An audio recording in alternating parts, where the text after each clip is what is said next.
You've probably seen these ads. Politicians are doing too little, too slowly to rescue our broken city. So what exactly is People for Portland? What are they trying to accomplish? And who is funding them? Is this a way for secret, private interests to push their agenda? There's nothing here that's any different than any other advocacy group that you know about. Environmentalists, choice groups, none of them divulge their donors. And let's talk about a big problem on our streets that's only getting worse: fentanyl.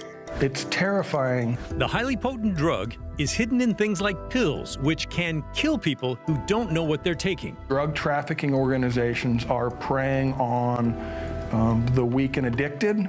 Here's the story. Welcome to The Story. I'm Pat Doris. Maggie is still on vacation, so I'm still your host. This is still the same show. Your feedback drives our content. All the ways to contact us right there at the bottom of your screen. You can email us at thestory@kgw.com or use the hashtag TheStoryKGW on Twitter. We're going to start out tonight with one of our favorite segments, Keeping Portland Weird. Okay, so we're not talking about Portland, Oregon. It's the other Portland, Portland, Maine, but it still works, so just roll with it, will you? You see, yesterday a new city council was elected when a councilor had his name drawn out of a bowl, that bowl in particular. It's because the candidates tied in the election. Both of them got exactly 8,529 votes, which really does go to show how much a vote matters. The city charter requires, if there is a tie like that, the winner will be determined by public lot. So the city clerk decided to put the names into a bowl and drew out the winner. At least they used a nice bowl. It's an antique one that came from the clerk's home. In the end, Brandon Mazer won the seat, but his opponent, Roberto Rodriguez, says he will be asking for a recount. Not from the bowl, but, from the big election. So let's bring it back home, because actually we have a pretty close election right here in our own backyard. Right now in Cannon Beach, only 2 votes separate the 5% prepared food tax, which I think is sort of a sneaky way to get a sales tax in without really having a sales tax, which is not allowed in Oregon. But I digress. 369 people voted for it, 367 people voted against it. A gap that narrow triggers an automatic recount. So it's going to be a few weeks before we know whether that tax passes or not, and the county is still working to verify some of the ballots. I got to admit, the other Portland's way of deciding elections, while it is a little bit bizarre, is also a lot faster. Maybe we can give the elections officials in Clatsop County, though, a little bit of help. Just a minute. Let me show you what we have in mind. All right. So we have our own KGW hat, and I have 2 decisions here, no, and then yes. I'm going to put those in the hat. Won't look at them. No idea what's happening in there. No idea. Not have anything up my sleeve. And here is the final, decision. And the decision is yes. Oh my. I guess you are getting a prepared foods tax. Okay, so I'm not an elections official. We're kidding around. But you know what? Clatsop County might be something to think about.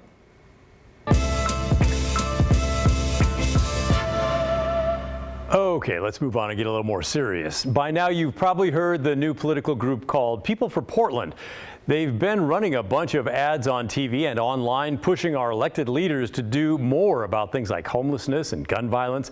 The big question is, are their tactics working? Kyle Aboshi looked into that.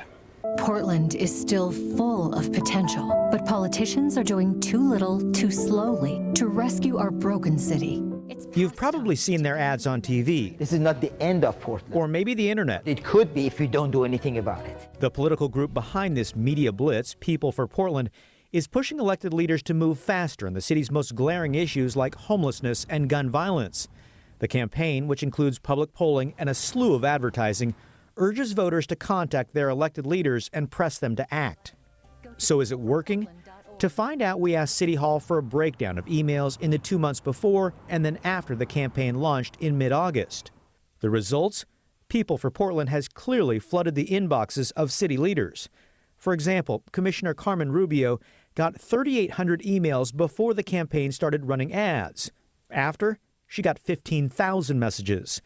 Commissioner Mingus Mapps had similar feedback. His inbox jumped from 3,000 emails to 19,000. No question, it's that if you're on the receiving end of lots of the emails, you're going to say, oh, okay, that probably is an issue. But KGW political analyst Len Bergstein says grassroots campaigns are nothing new in Oregon. The state has a long tradition of political activism. But the People for Portland campaign is different for a couple of reasons, including funding and strategy.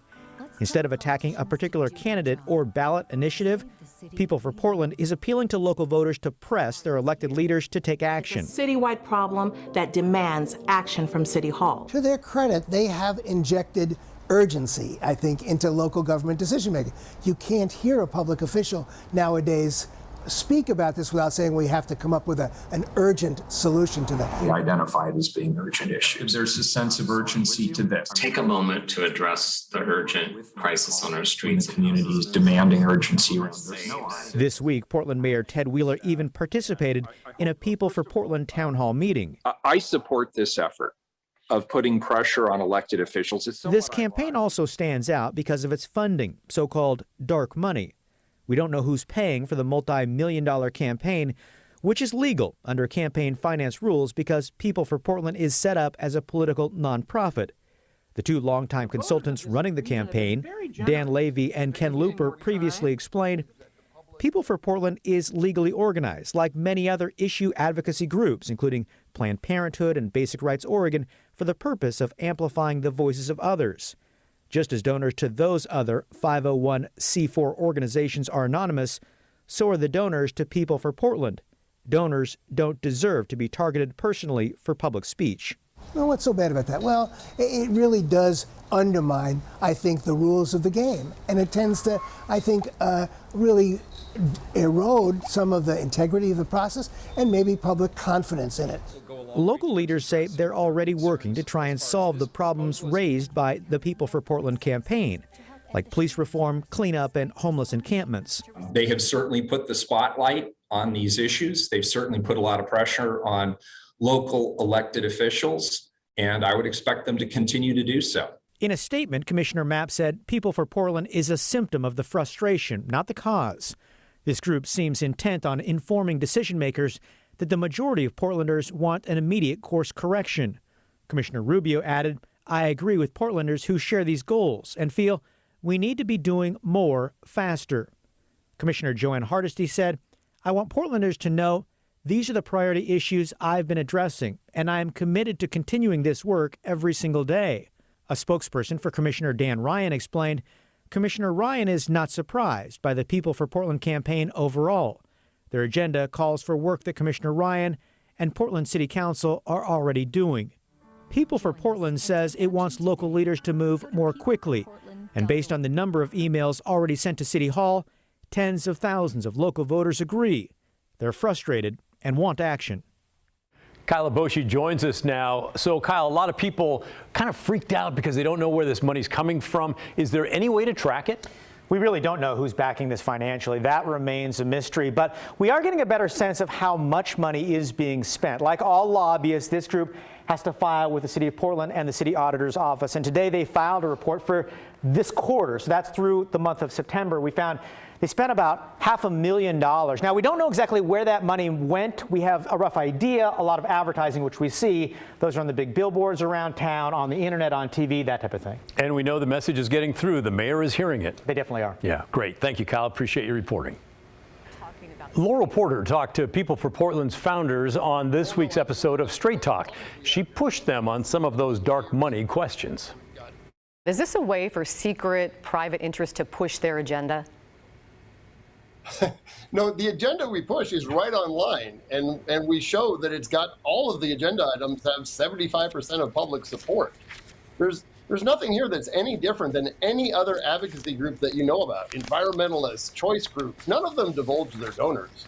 And there's a reason for it, which is that we have the right to free assembly and free speech in this country, and there are real consequences for people who step out. I felt them myself. Cancel culture is real, and in Portland, there's a lot of animosity politically around both far left and far right politics. Well, Dan and Kevin, let me ask you, how much are you guys personally profiting from People for Portland? Dan, can you tell us what your salary is, how much you're making off of this? Well, we're being paid. That is true. We don't work for free, but we're not disclosing, where we spend all our dollars. People can look and see what we push back. You can watch the rest of the interview tonight at 7 on Straight Talk. Last night on the show, we spent a good chunk of time talking about Oregon's problem with meth. Tonight, we're going to switch to a different drug, fentanyl. The Drug Enforcement Administration is warning of a huge spike in pills laced with it, which can be deadly for those who don't know what they're taking. Here's Mike Benner. And we have a fentanyl explosion. The fentanyl crisis is real if you ask Cam Strom, Assistant Special Agent in charge of the Drug Enforcement Administration in the District of Oregon. Every avenue you can think of is how fentanyl's getting here. For those of you not familiar with fentanyl, it's a synthetic opioid, significantly stronger than morphine. It's manufactured and tableted out of state or country, then brought back to the community. A blue tablet, it could be a yellow tablet, it could be an oblong white tablet, but we're finding fentanyl mixed into counterfeit tablets of all shapes and sizes and colors. For the first time in 6 years, the DEA issued a public safety alert. Fake prescription drugs containing fentanyl are available at an alarming rate. In fact, over the last year, the DEA Seattle Field Division, that includes Washington, Oregon, Idaho, and Alaska, has seen a 275% increase in seizures of counterfeit pills laced with fentanyl. Demand drives supply, so that's a component of it. Because the drug trafficking organizations are preying on the weak and addicted or weak or naive, that the market, the region has gotten flooded with these fentanyl tabs. In the last couple of weeks alone, we've learned of several drug busts involving fake pills containing fentanyl. 11,000 pills worth more than $100,000 seized in Clark County. More pills seized during a traffic stop on I-5. 150 counterfeit pills seized at a Southeast Portland apartment, some of it hidden inside a Coke can. Comes a hidden compartment where a lot of dealers will keep their drugs inside. As shocking as that may be, there's nothing more disturbing than the news coming out of Klamath County. Investigators there are now saying fentanyl is to blame for the death of a 1.5-year-old little girl over the summer. The mother is now behind bars. It's terrifying. Cam Strom says fentanyl is no joke, and it must be avoided at all costs. If you're seeking pain relief and you're going the route of opioids, is you need to go see a physician. You need to get whatever your pain relief is, you need to get it from a doctor and a pharmacist, not off the street. Getting it off the street exposes you to all kinds of variables that lead to one pill can kill. In Portland, Mike Benner for KGW News. So how did we get here? Fentanyl deaths started to rise sharply around 2013. According to the Drug Enforcement Administration, fentanyl does have legitimate medical uses as a painkiller, but it has to be closely monitored by healthcare workers. Illicit fentanyl is made into counterfeit prescription pills or mixed in with other drugs. It poses a huge danger to people who take it and don't know what the dose is. Anyone who gets pills from anywhere other than a pharmacy should assume that they are counterfeit and contain deadly amounts of fentanyl. Even a small amount can be deadly. Just 2 milligrams can kill a person. You never know which pill is going to have a deadly dose versus those that don't have a deadly dose. In 2016, Portland State University football player Kyle Smith died of a fentanyl overdose. He was an offensive lineman who played 3 seasons with the Vikings before he died. Also in 2016, music legend Prince was killed by an overdose of the drug. That year, the Center for Disease Control announced that for the first time, fentanyl had overtaken heroin as the country's deadliest drug. But fentanyl use really skyrocketed last year during the COVID-19 pandemic. The CDC says overdose deaths from synthetic opioids like fentanyl rose 55% in 2020. That's the biggest single-year increase ever. When we're looking at the COVID pandemic and all those factors coming together at the same time, I think maybe something close to a perfect storm. Earlier this year, the Beaverton School District announced several of their students had died from fentanyl overdoses in the last 2 years. Drug dealers have figured out a way to reach out to the kids, and they're doing it again and again and again, and these kids are seeing it. In 2018, law enforcement in Oregon seized only 690 fentanyl pills. The next year, that number rose to more than 102,000 pills. Then in 2020, they seized more than 734,000 pills. Fentanyl has, I won't say overnight, popped up, but it's come into our community very quick. And that is how we got here. Why'd you break up my building? Remember when a Portland landlord pulled a gun on a black tenant? Why'd you break that door open? Why'd you steal my plywood? Why don't you leave? What the is wrong with you, mother? Well, justice just got served. When the story continues.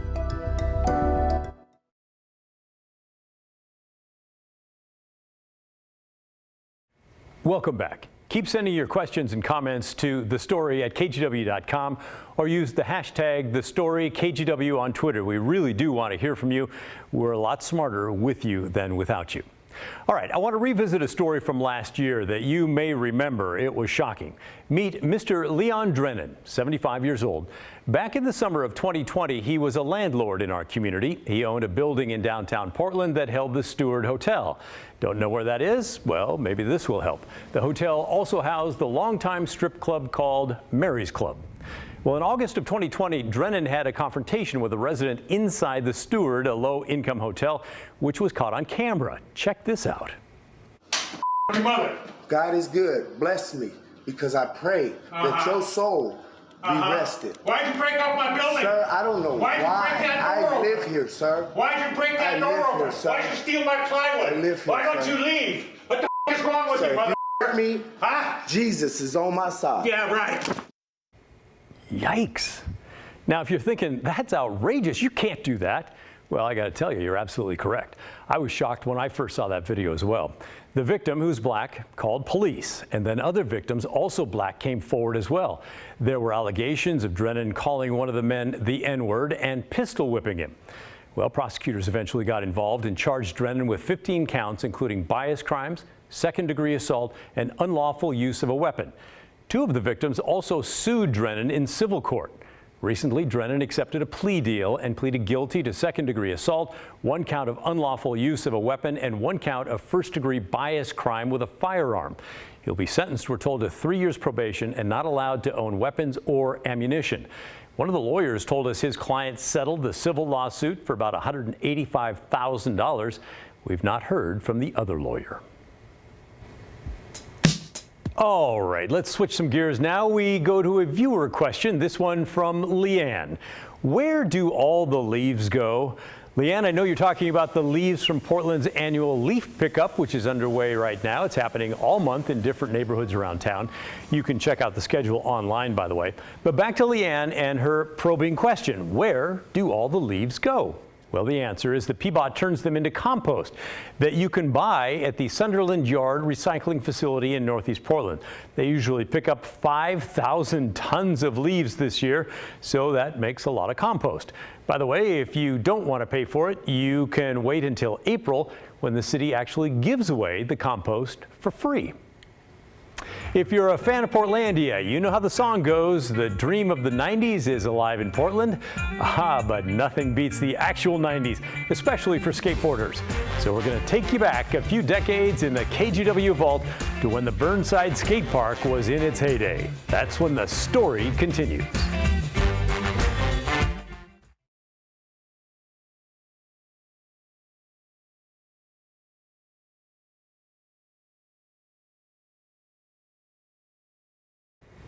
Welcome back. How many of you are skateboarders, or maybe you were in the 90s? Well, if so, you are probably familiar with the Burnside Skate Park, which just celebrated its 31st anniversary.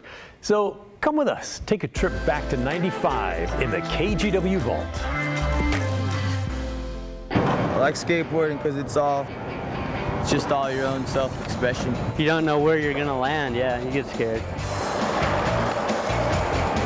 The Burnside Skateboard Park is probably the last place you'd expect to spot corporate executives.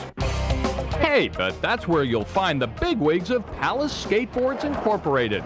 They're making money and having fun by wheeling and dealing. on the streets, and in the boardroom. My name is Joshua. Neil. Pig Pen. Aaron. Brian Bean. The crazy person that started this whole thing.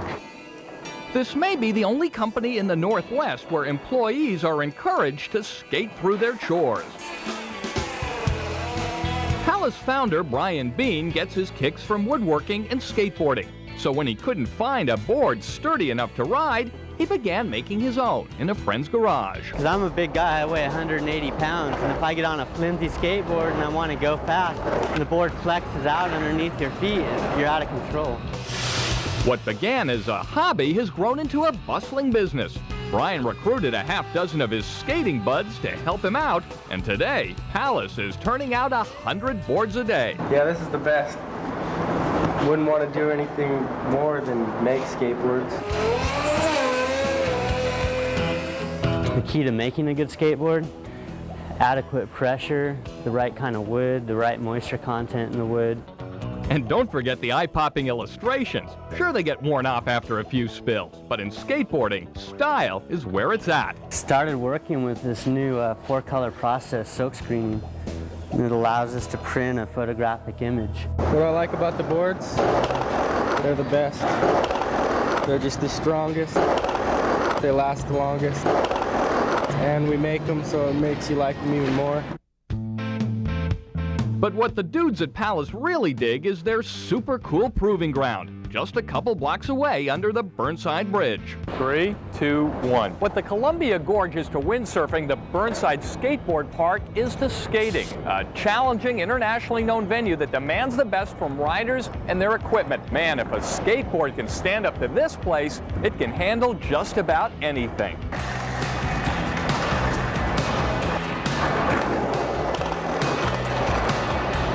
You've got everything that you could possibly want to ride in one spot. From the curbs right here out in front to the big vertical wall over here.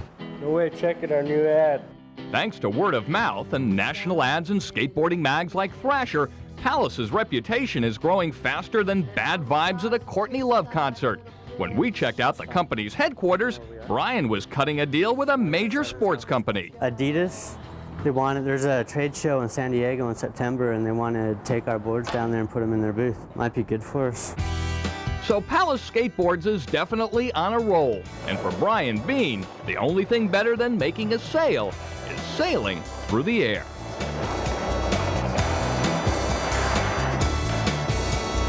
Why I like skateboarding? It's free. There's no rules, you know. You step on a skateboard, you're just with yourself and your skateboard, and it's kind of a meditation type thing. That looks fun. By the way, we've been trying to find out what happened to that company. If you know, drop us a line, will you? Keep your questions and your comments coming. You can send them to thestory@kgw.com. You can also find us on social media. And we're going to finish the story right after this.